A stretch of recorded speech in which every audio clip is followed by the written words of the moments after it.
Kiss frontman Paul Stanley has a new book out titled Backstage Pass, in which he talks about his illustrious career with the band Kiss and also the status of his relationship between former Kiss bandmates Ace Frehley and Peter Criss. While he has generally nice things to say about Ace Frehley, and of course, it's unclear when this book was written because Ace and the members of Kiss have had an outright public blow-up, at least on the side of Ace Frehley, who posted this long rant on his Facebook page. You can go back and check out some of our older videos if you want to learn about that. It's unclear when this was written and if this was written before all of that happened. Now, with that side tangent out of the way, here is what Paul Stanley had to say about Ace and Peter respectively, with Peter taking the brunt of the comments from Paul Stanley in the new book. He says, "It's nice to have Frehley back in a larger capacity in my life due to the shared magic of my history," but he says nothing nice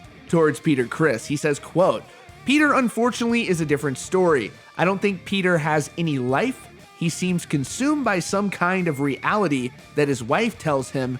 He's always been negative and always maintained an us against them mentality. I don't want that in my life." He says it has nothing to do with, quote, "about having differences, because I'm sure Ace and I have differences. It's Peter's overall sense of anger and resentment and feeling like a victim. He needs to acknowledge his participation and then change things. I think Peter's life is probably very one-dimensional, uninteresting, unstimulating, which is a result of seeing the world negatively and seeing everyone from the band members to the hotel service people as disrespectful." He adds, "That's not a world anyone should live in, and I don't want to be a part of it." The book promises to go deeper into his personal life and his home today, life on and off the stage, revealing that he's learned from a lifetime as the frontman of the iconic band Kiss and how he brings his unique sensibility not only to his superstar music career, but to every area of his life, from business to parenting. You get the rest. So Paul and Gene really seem to have somewhat of a sense of entitlement when it comes to their status in Kiss. Obviously, they are sort of the last men standing at this point, and it's unfortunate to sort of see Peter and Ace become the punching bags between the two. You have Peter in this situation getting knocked on by Paul, but you've also had Gene say some very not nice things about Ace, and that led to Ace's response, which I said earlier in the video. You can go back and read up on all of that stuff. And it makes you wonder whether or not this is some sort of a response to the people that wanted to see their participation in the farewell tour, which is sort of like a farewell to the Kiss cover band in a sense, and not Kiss in the classical sense during their rise. Kiss, when they rose to prominence and rose to fame and became the iconic group that we now know today, included Peter Criss and included Ace Frehley, of course. And so it's unfortunate that this farewell tour doesn't include them for reasons that we probably can't understand for what is going on behind the scenes. But Paul obviously selling this book and going out there to just further the strain and the wedge between these people.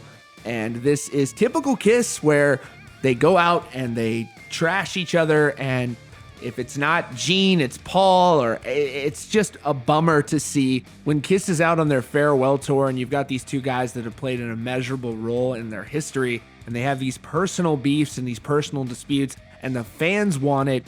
Every fan out there that's in Kiss would love to see as much of an original lineup reunion as possible, or as much of an early era Kiss lineup as possible, and they're never going to get it because there's so much personal animus between these current members of Kiss and the former members of Kiss, and that is why there will always be an asterisk next to this final Kiss tour, where it's a Kiss farewell tour of the people who are currently in Kiss. It's not all of Kiss saying farewell, it is the current members of Kiss saying farewell, which therefore makes this tour somewhat of a brand rather than an actual farewell. And we've already seen Kiss go on a farewell tour and not even mean it to begin with. Who knows? Next year they could end up with some sort of a Vegas residency. You can never put anything past Kiss, and that is why many of their fans look at them and sort of roll their eyes at them when it comes to the things this band says and puts out there in public. It's frustrating to say the least.